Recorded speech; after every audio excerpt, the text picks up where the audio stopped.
यहाँ के एक स्कूल की टीचर हमारे पास आई थी, उन्होंने कहा कि जी आपने हमारे बच्चों को, वालिदैन आगे कहते हैं कि आऊज़ु बिल्लाहि मिनश शैतानिर रजीम, बड़ा मुश्किल किस्म का लफ्ज़ आप सिखाने पे लगे हुए हैं, तो बाद में सीख जाएंगे खुद ही 2-4 साल के बाद, अभी क्यों आप इन्हें सिखा रहे हैं। यूनाइटेड नेशन डेवलपमेंट प्रोजेक्ट का एक सेमिनार था, तो उधर कोई 17-18 स्पीकर्स थे, तो सारे लिबरल्स थे।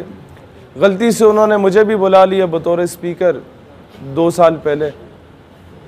तो आगे जो 350-400 स्टूडेंट रिप्रेजेंटेटिव्स मुख्तलिफ यूनिवर्सिटीज़ के टॉपर्स जो बुलाए थे, उनका ताल्लुक भी कौम लिबरल से ही था। तो हुआ कुछ यूं कि पहले तो मैं सोच रहा था कि घुमा फिरा के बात की जाए और किसी तरीके से हाजिरी लगवा के बंदा चला जाए, क्योंकि पब्लिक उस तरह की थी नहीं कि वो हमारी बात को इम्पोर्टेंस देती या सुनती। लेकिन मैंने कहा आज पल्स चेक करते हैं इस आवाम की कि ये किस तरीके के लोग होते हैं। मैंने वही बातें की जो मैं मस्जिद में करता हूँ या मदरसे में करता हूँ या अपनी तंजीम के दोस्तों के साथ करता हूँ। बिलीव यू मी, मुझे 10 गुना बेहतर रिस्पॉन्स वहाँ से मिला।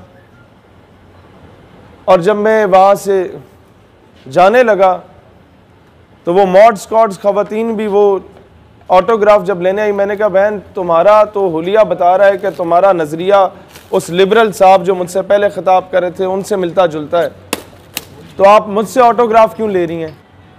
तो उसने कहा भाईजान कसूर तो अड्डा है, तुसा कभी सानू अप्रोच किया है, आप तो हमें लिबरल कह के नज़रअंदाज कर देते।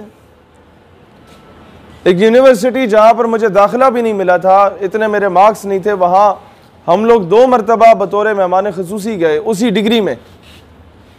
वहाँ पर 1000 एंड अबव मार्क्स लेने वालों को पूरे पाकिस्तान की क्रीम को इकट्ठा किया जाता है।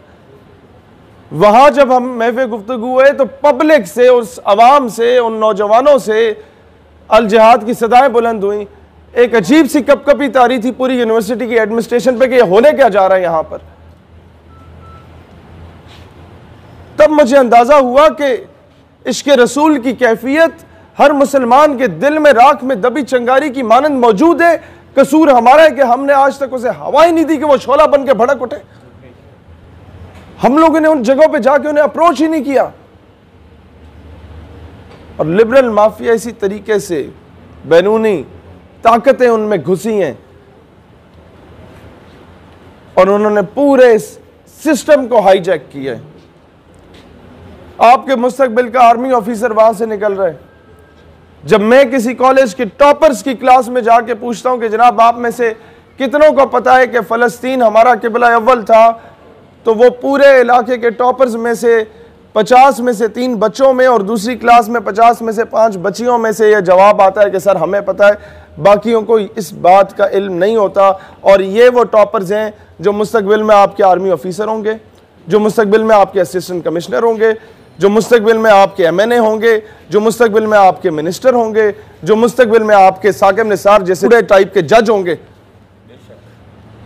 जब उन्हें उस बेसिक्स का ही नहीं पता, को फ़लस्तीन की बहन के सर से जब दुपट्टा खींचा जाएगा तो उसे तकलीफ तो नहीं होगी भाई, वो चाहे किसी मकाम या ओहदे पे पहुंच जाए, क्योंकि बाद में तो उसकी तबलीग करने वाला होगा क्यों नहीं, कोई भी नहीं होगा।